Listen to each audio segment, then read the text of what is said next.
Now, a lot of you guys might have several questions right now. First off, why the hell are you uploading in 480p? Well, why the hell not? It still makes the same difference as long as I get my point across. Second thing is, most people might be wondering, okay, why did you change your name to Zhao-ning? But Tommy, that's your Reddit name, and Reddit is cancer. My reply would be like, well, who the fuck cares? I use it to get some pretty good, answers about certain technological questions and shit like that. Who cares? But, main point today is I want to talk about something that I was going to do a video about, and now I finally have time to do it. I was going to talk about modification of earlier operating systems, and specifically, I was going to talk about my iMac G3. And yes, I know it looks kind of cultist because I have the same wallpaper, and I'm sorry about the hertz on the screen. Can't really change that. But what I wanted to show you specifically on this was something actually quite interesting. So if I launch disk utility, you'll notice as it launches that, yeah, it takes a while. So you're like, okay, you're probably using an old drive. Yeah, well, slightly I am. I somewhat am using a slightly older drive, but that's not really the issue. That's not really why it's doing that. It's actually because I am using a 1 terabyte hard drive. Now, after that, most of you guys might be thinking, But Tommy, there is 1 terabyte in that thing. You can literally only put 128 gigabytes of space. and I say to that, shut the fuck up. Because guess what? The thing is that these hard drives have somewhat of a patchable ability on these older Macs. So essentially what you do is there's this driver called Speedtools, and what you can do is download it, since it's abandonware now, and use that driver, put it on the computer, and essentially put a terabyte. Haven't tried this yet, but maybe you could put 4 terabytes. Putting a terabyte as it is was untested, and there wasn't really much documentation at all on how to put that much storage on there. So doing it in general is kind of a risky situation. But now that I know I can do it, I can put that information out in the world into actually how I did it. So first and foremost, I think it's important to really go over how really you install the operating system, because you can easily install the driver and have larger space, but installing the operating system is a little bit more of a difficult thing. So first and foremost, I don't really have this with me right now, but it's important to have a external drive, one that was from the computer originally, that works. Now from there, what you want to do is you want to clone the drive, and I would suggest using sudo dd and using a older sort of computer. So I would suggest like a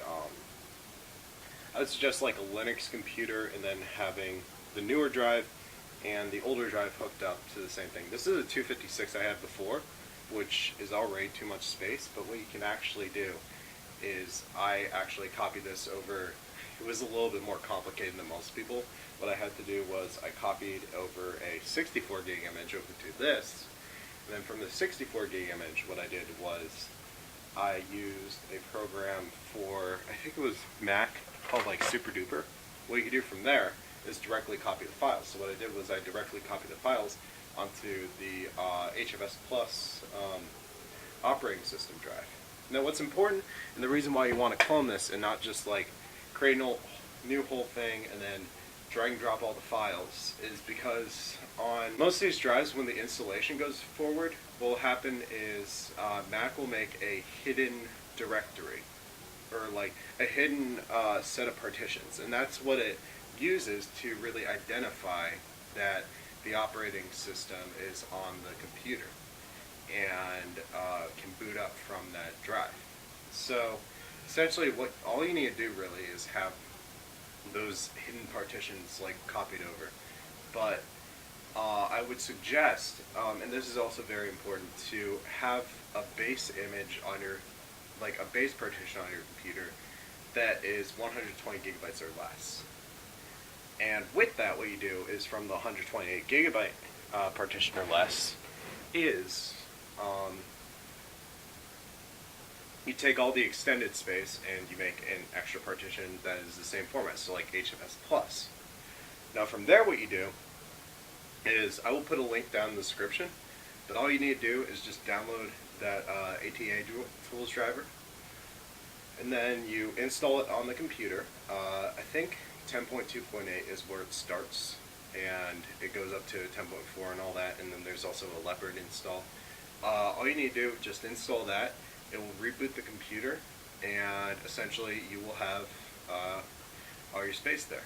Now my procedure was a little bit harder, because when I have my 256 gig hard drive, I had music and games already installed on 2 separate partitions. So what I had to do was I had to install a driver onto my Windows computer called Paragon HFS. And what Paragon HFS did was it allowed me to copy the files. And my Linux system that I have didn't really do the best job of copying and pasting files, because I guess it was more familiar with the format, so it was more or less locking down some files and making it a little bit difficult for me to copy and paste operating system files and stuff like that, as well as protected game files. So what I suggest you do is, if you have a Windows PC, install Paragon HFS, and then from there what you do is drag and drop the files from your older partition with all the music and games, etc., over to the computer using that program.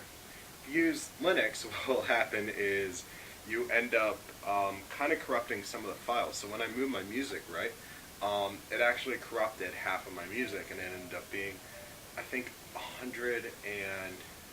222 artists. Didn't go past that. I had around 225 or 227 artists total.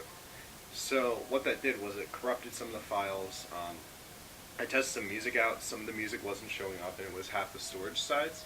So what I did, and this was before I realized about the Paragon HFS driver, is I ended up downloading, moving all my music onto my modified iPod Mini.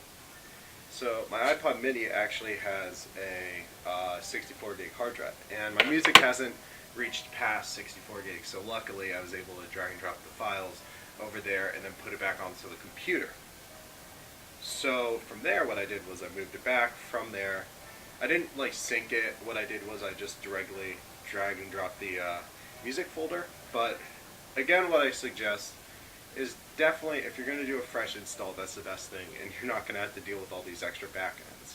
If you have any questions on how to do this further, definitely contact me, and I'll try to help you out as much as possible. I've done this before, know how to do it, and you know what? I also want to reach out to you guys. If you guys want to try doing a 4 terabyte installation, I am all ears. I want to hear how you do that and what it looks like, because it would be insane to see a 4 terabyte IMac G3 from 1998 or 2000, because that just blows my mind.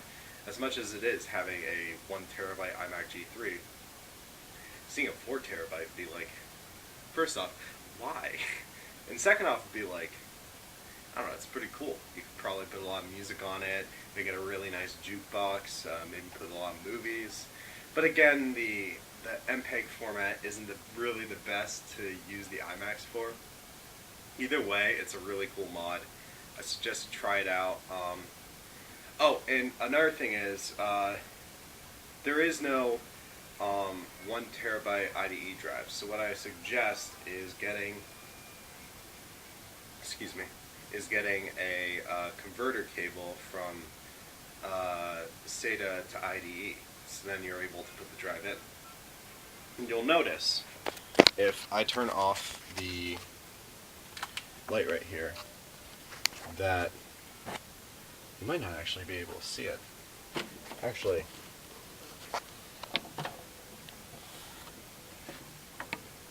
yeah, if you can see it, there's a red light. and that is actually the drive actually spinning. No, not the drive spinning, but that's actually the converter, and it has a little LED on it. So in the future, what I want to do is I want to try to LED mod it. And that will include, I want to say, first off, change this green button. I don't know, something about it just doesn't look appealing to me. I'm going to probably make it white or blue, if I can figure out how to do that. And then definitely this will make white or blue too. And yeah, definitely reach out to me if you have any questions. I'm glad to be back. I'll be updating with a little more videos sooner or later, but hopefully this helped you out. Have a good day.